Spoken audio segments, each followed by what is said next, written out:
Здравейте! Днес ще ви представя една много лека ажурна плетка с два реда в ажурната част и два реда лицева плетка.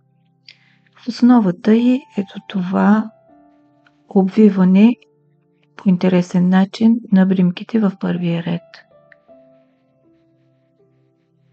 Платното, изплетено с нея, се получава много ефирно и живо. Започваме от лицевата страна. Първи ред от лицевата страна, след крайната бримка, обвиваме тези две бримки по следния начин. Конецът е отпред, влизаме с дясната кука отзад напред между втората и третата бримка, връщаме конеца отзад и двете бримки ги изплитаме заедно лицево за задната стена. От две бримки получихме две. И повтаряме.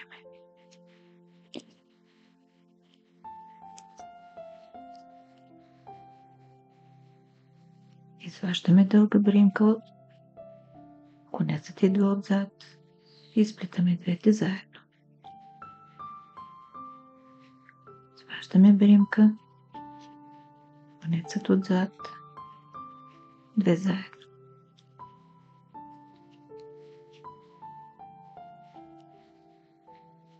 Плетем така до края на реда.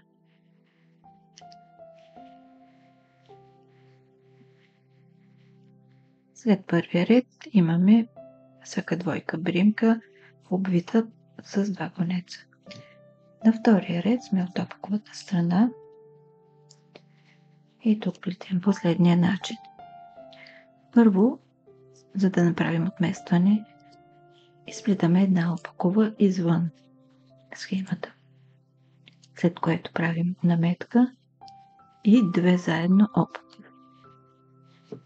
На широкото разстояние наметка, две заедно опакови. Първата бримка на двете заедно е дългата от предходния ред, която извадихме. Наметка, две заедно. Наметка, две заедно. На края на реда ще ни остане една бримка извън схемата, която ще изплетем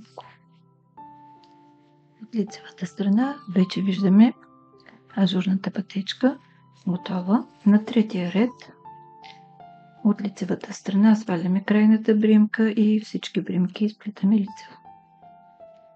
И наметката и бримката. Четвъртия ред от опаковата страна всички бримки изплетаме от началото до края на реда. Представих ви една много елегантна и семпла ажурна плетка. Идеален избор за лятото. Горещо ви я препоръчвам. Благодаря ви, че бяхме заедно. Ако харесвате това видео, натиснете бутон лайк.